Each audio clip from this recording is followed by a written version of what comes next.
মানে 50 বছৰৰ পিছত শান্তি আহিছে 17 বছৰ বিপিএফৰ অপশাসনৰ পিছত এটা শান্তি আহিছে ভাল পৰিৱেশ আহিছে আৰু ৰাইজে এইটো সেলিব্ৰেট কৰিছে ৰাইজকো এটা পৰিৱেশ লাগিছিল এই পৰিৱেশটো যে পাইছে সেইটো সবে আজি অনুভৱ কৰিছে এই কাৰণে আমিও আনন্দিত আমি ৰাজনীতি কৰিবলৈ আহিছো ইয়াত কোনো এটা কিবা এটা পাৱাৰৰ টাৰ্গেট কৰি কিবা এটা টাৰ্গেট কৰি আহা নাই আজি যে ৰাইজে শান্তি পাইছে বহুত বছৰৰ পিছতে সবে নিৰাপদ অনুভৱ কৰিছে সবৰৰ মুখত হাঁহি আহিছে এইটোৱে 5 বছৰ খেতিৰ আমাৰ ফসল ইয়াতকে আৰু বেলেগ ফসল আমাক নালাগে যোৱা 4টা বছৰত বহুত মনোযোগ দি বহুত মানে আত্মাৰ পৰা এটা চেষ্টা কৰি আমাৰ বড়োলেণ্ডৰ 35 লাখ জনসাধাৰণৰ কাৰণে কাম কৰা হৈছে আৰু প্ৰত্যেকটো খিতানত যি সমস্যা আহিছে কিবা এটা প্ৰবলেম হৈছে তাত আমাৰ চৰকাৰখনৰ পৰা আমাৰ এমচিএলএ হোক বা অফিচাৰে হোক বা যি পৰ্যায়ৰে নহওক কিয় নহলে দলীয় নেতা কৰ্মীয়ে হোক আমি ৰাইজৰ লগত আছো আৰু সেই কাৰণে 50 বছৰ এটা অস্থিৰতাৰ পিছত 5 বছৰ মানুহে শান্তি পালে 17 বছৰ এটা অনিশ্চয়তা এটা হিংসাত্মক পৰিবেশৰ পিছত এটা শান্তি পালে এই 5 বছৰটো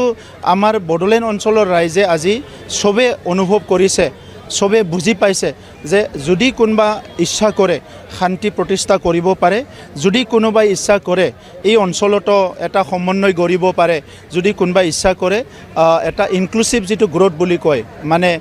সকলোকে লৈ আগবাঢ়ি যোৱা এই কামবিলাক কৰিব পাৰে এনেকুৱা কথাবিলাক আজি সবে অনুভৱ কৰিছে যদি ৰাজনৈতিক নেতাসকলে বিচাৰে সুশাসন এটা গঢ়ি উঠিব পাৰে সকলো জাতি জনগোষ্ঠীক লৈ আগবাঢ়ি যাব পাৰে আজি 70 বছৰে সমাধান নোহোৱা ভূমি সমস্যাবিলাক আমি সমাধান কৰিছো বিভিন্ন ৰাস্তা ঘাটবিলাক নাছিলে এটা সময়ত কাউলি এটা দ্বীপৰ নিচিনা হৈ আছিল আজি মুখ্যমন্ত্ৰী ডাঙৰীয়াই আমি অনুৰোধ কৰাৰ লগে লগে ইয়াত ৰাস্তাবিলাক বনাই দিছে বিভিন্ন কামবিলাক আজি লাহে লাহে এই 5 বছৰত যথেষ্ট কামখিনি হৈ গ'ল তো সেই কাৰণে আজি সকলো জাতি জনগোষ্ঠী সকলো ৰাইজৰ এটা বিশ্বাস হৈছে যে আজিৰ যিবিলাক মানুহ আছে যিবিলাক ৰাজনীতিত আছে যিটো টিম আছে এই সকলে কাম কৰিব পাৰিব আৰু এই কাৰণে 40টা সমষ্টিৰ ভিতৰত প্ৰায় 38টা সমষ্টিত আমি ঘূৰিলো মিটিং কৰিলো আজি দেখিলো যে কোনো এটা সমষ্টিত কম হোৱা নাই সবে দলে বলে ওলাই আহিছে আৰু যেটো এটা দায়িত্ব লৈ আমি যেটো এটা উদ্দেশ্য লৈ এই হিতাধিকাৰী সভা আয়োজন কৰিছিলো যে কেন্দ্ৰ চৰকাৰৰ আঁচনিবিলাক ৰাইজক জনাব লাগে আমি অনুৰোধ কৰিব লাগে যাতে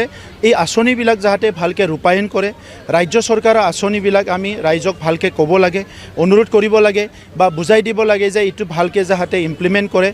লগে লগে কাউন্সিল চৰকাৰৰ আমাৰ প্ৰায় 35টা মান আঁচনি আছে বড়োফা লাইভলিহুড মিছনৰ পৰা আদি কৰি আলাৰী চৰাং জ্ঞান চৰাং বিভিন্ন আঁচনি আছে এই আঁচনিবিলাক ৰাইজৰ কাৰণে দুখীয়া মানুহৰ কাৰণে দিয়া হৈছে এইটো সঁচাকৈ ৰিফাইন কৰিব লাগে এই কথাবিলাক যেতিয়া ৰাইজৰ আগত ক'লো মই পুনৰ ফিডবেক লৈছো আগতে বিচাৰিছিলে যে আমি যাই ক'ব লাগে এই কথাখিনি কোৱাৰ পিছত এতিয়া ফিডবেক লৈছো সবে ভাল পাইছে